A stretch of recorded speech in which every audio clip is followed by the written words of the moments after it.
This is the last one, and there's totally nothing after this. Open wide. We continue right where we left after Thomas almost accidentally destroyed the whole world, and the crew starts to worry he really is the next Kevin Landwaster. He's literally too OP now. And no matter how hard Findale tries to convince them that the Elohim knew all this could have been avoided, Thomas still refuses to give the ring. He's confident he'll find another way. Thomas asks why the Elohim didn't warn them about this potential catastrophe, and Findale is like, yeah, my bad, I thought you'd be smart enough to give the ring away, Elmo. Then he turns to Wayne trying to figure out what happened to it on the island, and I guess it's kinda realistic that nobody would know, but come on. They sail towards Revelstone in order to try and stop the Sunbane, so they have an easier time confronting Foul, even without the new staff. And while crossing some northern glaciers, they almost get caught by some magical weather phenomena called the Soulbiter, in which the icebergs reflect PTSD on the onlookers until frozen solid, but the first manages to break the illusion.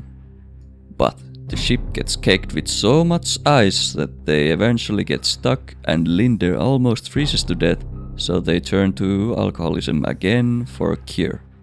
Now the only way forward is by foot, so Thomas and Linden use the giants as sled dogs, leaving the boat behind for the rest to figure out. But as there's almost 2,000 kilometers to go, I'm skipping all that shit because nothing happens except more magic healing booze abuse. They do get chased by these ice golems, but again very conveniently the same wild freak that saved Thomas earlier appears and immediately sacrifices himself to save the others, as is tradition. By now, Thomas is getting pretty frustrated about being called a fool and denied the usage of his ring all the time because he could accidentally destroy the land again, and in his rage he starts to smash his hand against a rock to later bumbling around in the Sunbane rain season. They also run into Sunder and Holian again, accompanied by some more Haruchai. And how did these two different groups both find their little search party from this huge ass desert? Pure luck, fuck you, that's how. And when trading stories, suddenly the Haruchai start fighting each other out of nowhere, but that's just what they do when one of them has even seen the master. Approaching Revelstone, Sunder almost gets taken over by Raver, and when Thomas tries to shield him with his wild magic, it turns black as venom. One by one they all get taken over, all except one Haruchai who's already been mind controlled by the mermaid, so apparently he's now immune and he punches everyone in the face to snap him out of it. And even after traveling for several days, when the first confronts Thomas about his plans, he hasn't come up with anything to face Gibbon. Well, other than ask him for a 1v1 with his venom-tainted magic. What could possibly go wrong? And when, unsurprisingly, Gibbon's messenger tells Thomas that he refuses this amazing trade offer, Thomas just starts blasting. He exhausts himself pretty bad and has to resort into calling backup, namely Nom. The Sand Gorgon arrives in no time, and Thomas commands Nom to start pounding down the gates, taking the fight inside. Somehow everyone loses sight of the giant beast and Honin's grave, so Thomas and Linden go try and find them, and they find the giants sunk in stone by none other than Gibbon Raver. The Namoram delivers an epic speech on how he has already won, and while they blast each other, Nom bursts through the wall like the Kool-Aid Man so hard the floor cracks, setting the giant free. A 3 against 1 is too much and Gibbon gets punched to death, but then the Raver inside him tries to possess Honin's grave. He pleads someone to kill him while he can hold the Raver inside him, and Nom pummels him into dust and eats the Raver, ending its spree. This gives Nom a level up and he specs all the points into int, so he can now speak in order to thank Thomas. For doing what exactly? Thomas, however, feels his time is running short, and before the venom takes him over completely, he throws himself into the Banefire.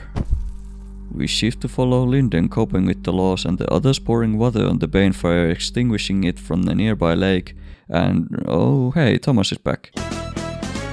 He goes through a whole lot of fantasy jargon about how powers got fused and now he can't use it or the evil would become part of this whole shebang, and just go with it, okay?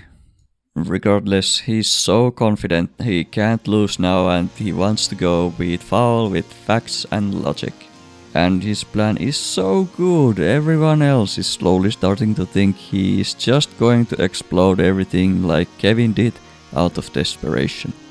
After some convincing, they head out to the weekend Sunbane, except Kale, the one Haruchai who has been with Thomas all this time, wants to go back to fucking merwives. And as Thomas has said that this is all a dream, there's no reason not to let him go, and he's instantly gone. Before going to Mount Thunder, Thomas wants to make a pit stop at Andalane, just to check up on it and thank the ghost for all the help and info for finding Fowl, but they run into Erwiles. And because nobody remembered to wash Wayne, he has started to smell so bad that no one can save them anymore, and the Erwile army tracks them down. Holian and Sunder then come up with the plan to quicken the Sunbane to the next phase with the ritual, a similar one the Banefire used to be powered with. And you know what that means. Let's all cry at the friends that die, cause they self-sacrifice all the time. So the sun turns blue and they ride the flood to safety that comes with it. This time the whole gang enters Andalane, but Troy is so sick of his mornings that he makes a trade offer, where Sunder gets to live with his wife again if he ends Troy's suffering. He doesn't need to be asked twice, and they pretty much ruin the protection of Andalane in the process.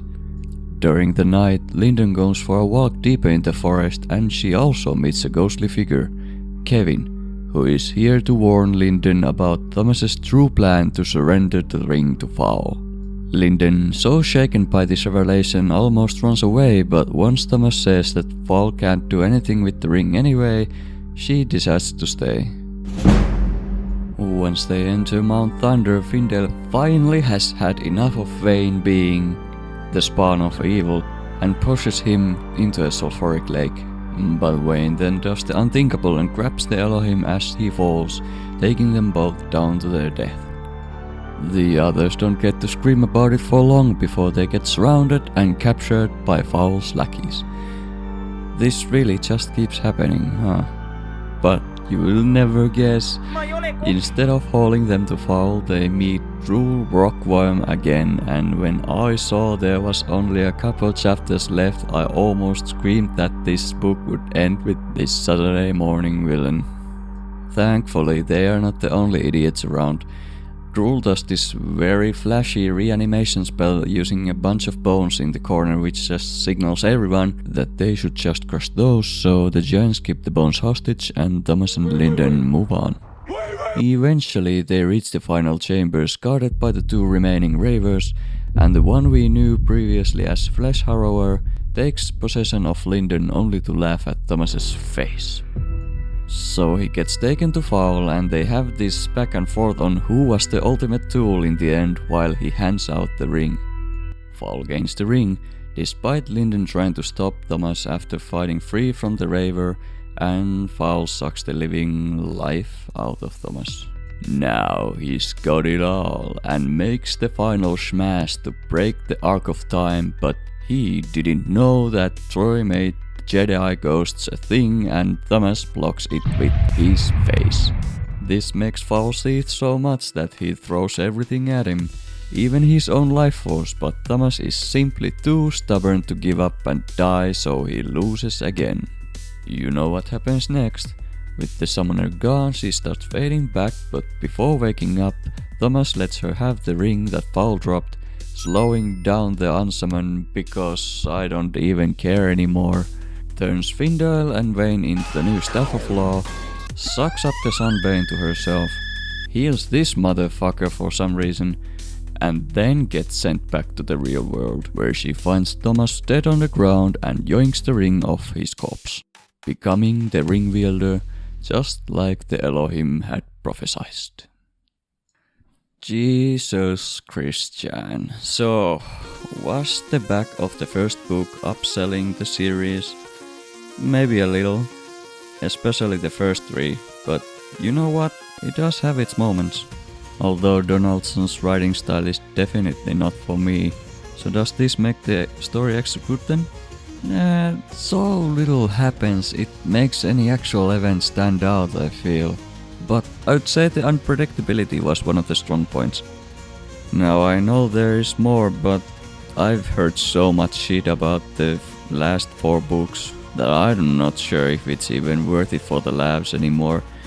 But I guess if enough people really want to see me suffer, I'll consider animating the rest.